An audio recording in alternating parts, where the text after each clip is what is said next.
right, hello and welcome everyone. My name is Thomas Kopelman. I am a financial planner and the co-founder of All Street Wealth, a financial planning firm serving young families and people just trying to really build wealth for the future.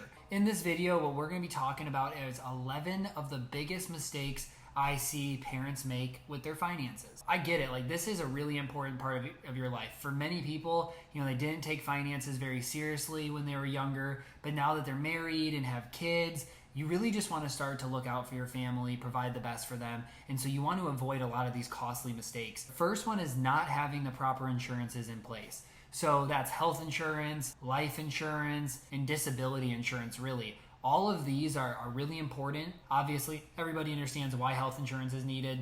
We don't want to have any drastic events that really drive down our finances. For either of these three things, a disability, a loss of a spouse, or a major medical expense, is something that can really hurt your financial picture if they were to happen and you didn't have the right amount of insurances. Number two is not getting your estate planning documents done.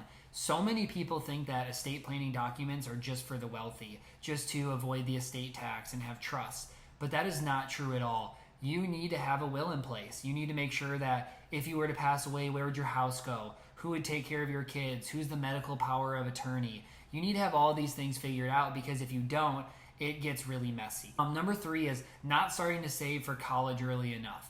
I get it. Not everybody's goal is to pay for their kids' college, but if it is a goal for yours, you have to start early. Right now, the average cost of education is about $25,000 a year for a state school. That means in about 17 to 18 years, that's going to be $40,000 a year. So $160,000 it would take to help cover your kid's education at a state school. That's a lot of money, and it's going to take a lot of time to build that up. So you want to start to save early, whether you use a taxable account, whether you just use saving cash, or whether you use a 529 plan or various other accounts. You need to start early, make sure you invest accordingly, and then just figure out that dollar amount that you need to save. And also realize if you have more than one kid, that's a lot more than $160,000, so you definitely have to start to save.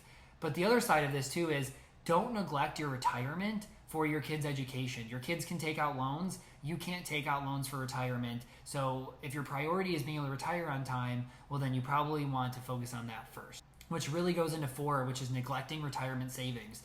A lot of parents find themselves with I'm behind. I don't have enough money for retirement, so oh well, I'm going to focus on helping my kids.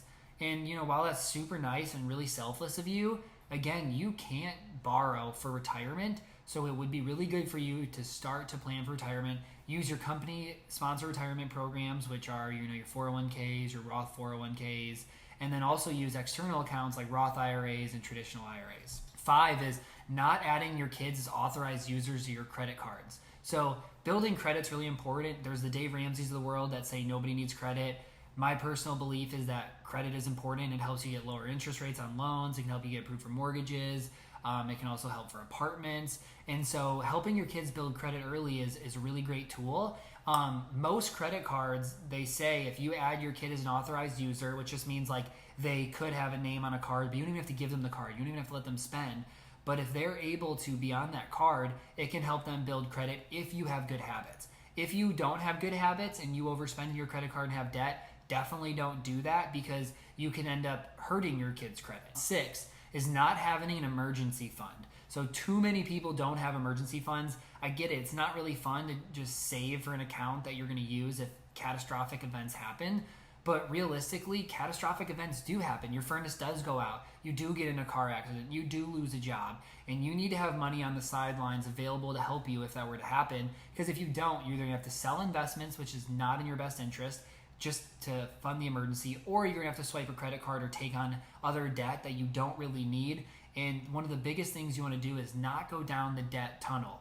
There are good debts like student loans and a car loan if you need it, or your mortgage, but there's also bad debt like credit card debt, which you really want to avoid. Number 7 is spending too much on housing and cars. So if you think about it, the higher your fixed expenses are, so fixed expenses are things that stay the same every month. So utilities, your mortgage, your car payment, insurances, all those things. The higher your fixed costs are, the more income it takes to live. So if you have $5,000 a month of fixed expenses and you make $7,000, it doesn't give you a lot of room to do fun things. But if you're able to reduce that to $3,000 a month and now you have a $4,000 surplus, Well, now you can travel and do things with your family and your friends that you might not have been able to do if you spend too much on your house and your car, which is really the two biggest fixed expenses for most families. 8, not contributing to an HSA. So I talk about this one a lot. I talk about it in the other video, but the health savings account is the most tax advantage account that there is.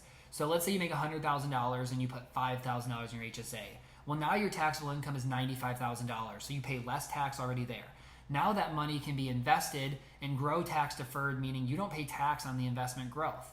Then you can use it tax-free on healthcare costs. So you have 3 tax advantages, and what most people do is they skip that investment part and don't let it grow tax deferred. But if you have plenty of money to pay for healthcare costs out of pocket, I would leave that money in that HSA and let it grow and use it in the future. But if you can't afford healthcare costs out of pocket, then it might make sense for you to just put money in the HSA and then use it on healthcare costs. Number 9 is not evaluating childcare properly and maximizing the tax benefits. So there are a lot of tax benefits out there now for tax credits for the amount that you pay for childcare. So you want to make sure that you're maximizing that and reporting that. So that really could be doing it yourself or hiring a CPA who's actually aware of these things and then can help limit the taxes that you pay. Again, the goal isn't to avoid taxes or cheat the system. The goal is to use what the government offers us to limit our tax in a legal way. Number 10, I think, is not being content with what you have. So I know that's kind of cheesy, but for so many people, there's just always the next best thing. There's the next best car, the next best house. There's a better school they can send their kids to. There's better clothes and nicer brands. And, while all that stuff is fun, the more that you spend there, the less that you have to spend somewhere else. The truth of the matter is we can't buy and do everything that we want. And research shows the more that we spend on experiences and time with family and friends, the better it's going to be. And understand that you're not going to have everything that you want, and that's okay. And then the last one I would say for 11 is not creating a travel fund to ensure that you have amazing experiences with your family.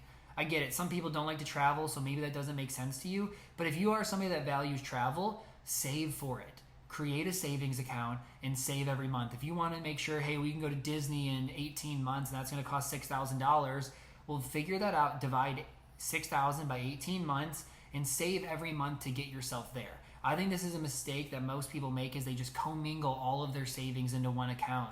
And so then you just really have no purpose behind what you're doing, and it's really hard to spend money on one thing because you're like, well, if I spend it here, then I can't spend it here, versus just saving for all of them and making sure that you hit your goals. That's really where you can start to create success. So thanks for watching. Those are the 11 biggest mistakes that I've seen parents make. I hope that you can avoid them.